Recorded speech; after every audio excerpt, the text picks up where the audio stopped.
অন্য কোনো হ্যাঁ, রাজনৈতিক দলের দায়িত্ব হলো যেহেতু তারা সরকার পরিচালনা করে সেখানে সেরকম সুযোগ সুবিধা সৃষ্টি করে দেওয়া, কিন্তু সেই রাজনৈতিক দলের কোনো সুযোগ নেই যে একটা জনপ্রিয় কিংবা একটা জনপ্রিয় কণ্ঠশিল্পী, জনপ্রিয় একটা নায়ক নায়িকা তৈরি করার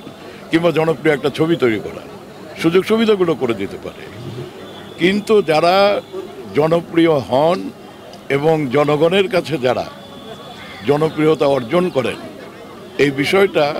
দায়িত্বশীল হতে হবে। কারণ হলো একজন জনপ্রিয় যে কোনো সেক্টরের সংস্কৃতির শিল্পীকে সারা দেশের মানুষ তাকে ফলো করে, তার পরবর্তী যে নতুন প্রজন্ম আছে সে তার স্থলাভিষিক্ত হওয়ার জন্য চেষ্টা করে। সুতরাং তার একটা ভীষণ সামাজিক দায়িত্ব রয়েছে। তো সেই ক্ষেত্রে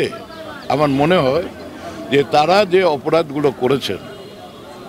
যদি কোনো কারণে ক্রিমিনাল অ্যাক্টিভিটি না করে থাকেন, আইনের চোখে যদি উনি অপরাধ করে না থাকেন, সেই ক্ষেত্রে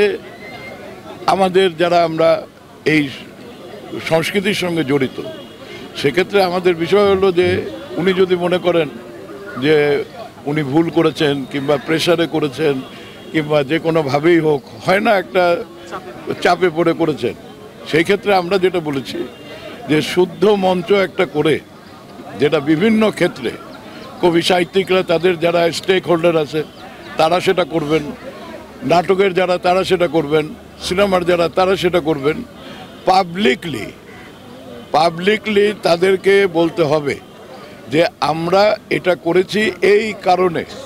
আপনারা আমাদেরকে সেই বিষয়ে কনসিডার করেন, কারণ আমরা চাই না যে কোনো প্রতিভা অপমৃত্যু হোক।